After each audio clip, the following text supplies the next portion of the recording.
Questions. Questions.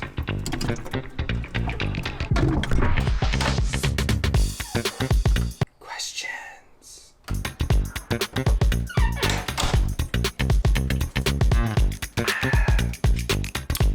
Probably the number one question that I get on this channel is, what kind of mirrors are those?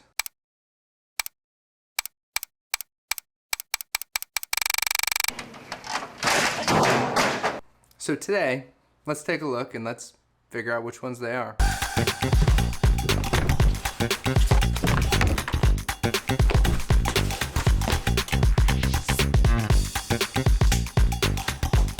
These are the PowerMad Trail Star handguard mirrors. At least I think I got it right that time.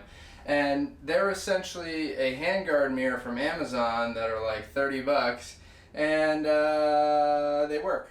Now I've got two of these on either side of the bike, and I guess the way I attach them is the whole setup, and I think we need to explain all of that first. So you've got the Zeta bark busters in orange, and I removed the black exterior pieces for whatever reason, and with those, that's the main mounting position or points for this entire setup.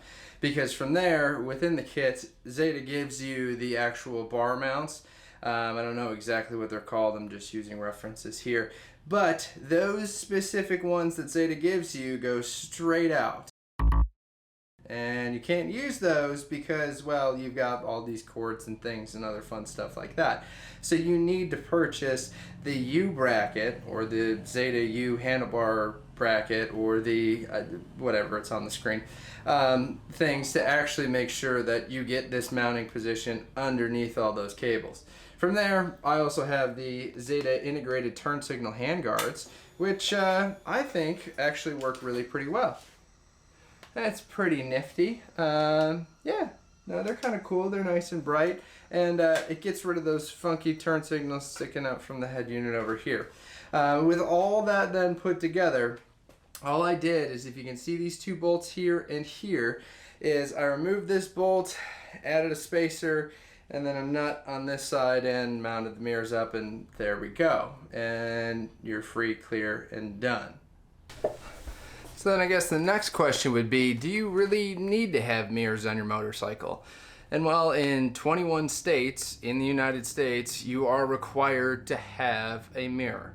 And in 3 of those states, you are required to have 2 mirrors, one on either side of the bike. Quick disclaimer, I am not a lawyer, so don't listen to this as your legal advice. If you want any sort of specific information on mirror laws within your state or regulation or even country, do your own research. My law degree is the extent of Google searches.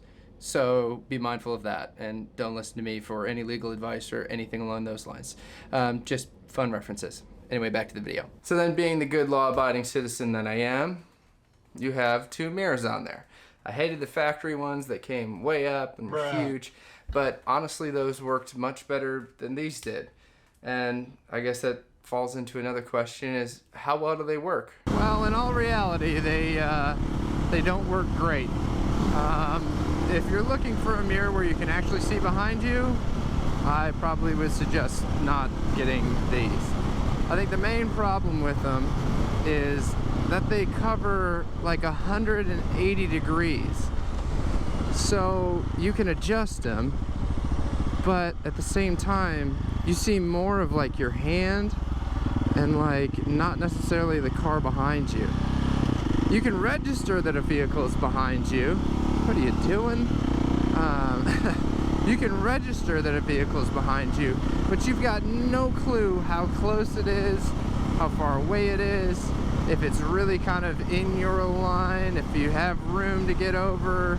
I mean, they're just not very in-depth, and I'm trying to give you a good look at it here with this truck, and you're turning. Holy smokes! Jesus! Yeah, but with that silver car behind me, in my mirror, it looks like it's far away, but it's not that far away. And I feel like I spend way more time actually using my head, looking left, looking right, looking around to make sure that nobody's in the way, than actually using these mirrors. I think they're more of just if I get pulled over legally, I can say that I've got mirrors on my motorcycle. So like, take for example, we're gonna pass this Honda Civic, just passed it in the mirror, and I'm gonna look and get over. Now typically you would just use your mirror and you could see, yeah, I think I got room, I can get over. I forgot to tie my shoes. Uh-oh. See right there, I didn't even use the mirror. I'm gonna look before I use these darn things. And it's kind of like, you know, for a low profile, cool, slim, like integrated look, I think they're awesome for that. I mean, look at them. That's pretty damn cool if you ask me. Functionality wise, I would give these a 2 out of 10. And when I first put them on there was a ton of vibration, so I ended up taking some double stick tape and putting it on the other side just to stop some of that. As you can see, this one is still vibrating pretty good. This one's actually really nice and clear, but yeah, you can just turn these to kind of rotate your angle if you want to rotate it up or down. And it helps, but at the same time, if I got my hand here, I'm not really seeing much. What? Oh yeah, ooh, that was a good one. I don't know what it is with car accidents, but you always feel like you just stare at them. For an overall decision, would you buy these mirrors or would you not buy these mirrors? Honestly, I would buy them for aesthetic appeal, for the whole mounting setup, to really kind of make it look factory or hidden, and to get rid of the giant OEM mirrors. Would I buy them for functionality? Hell no. At least not for the street. Maybe enduro wise, having that wide of a view, I think it'd be kind of important, or help on trails, or if you're with multiple buddies and you're in tight single track. But as you can tell, I'm riding so much tight single track that, yeah. But either way, so I'll put the links to all of this setup in the description below. And again, if you guys have any questions, I'll probably link you to this video or try to answer them in the comments. I always try to, just because I learned so much from the comment section, and I'm hoping I can provide some knowledge to everybody else. Maybe based on experience or dumb things that I've done, and not a credible scientific knowledge. But either way, I hope you enjoyed today's video, and if you have any other questions and you want me to make a video on it, put it in the comments down below, and you never know, you might find it on YouTube. Thanks for watching, and remember, keep riding.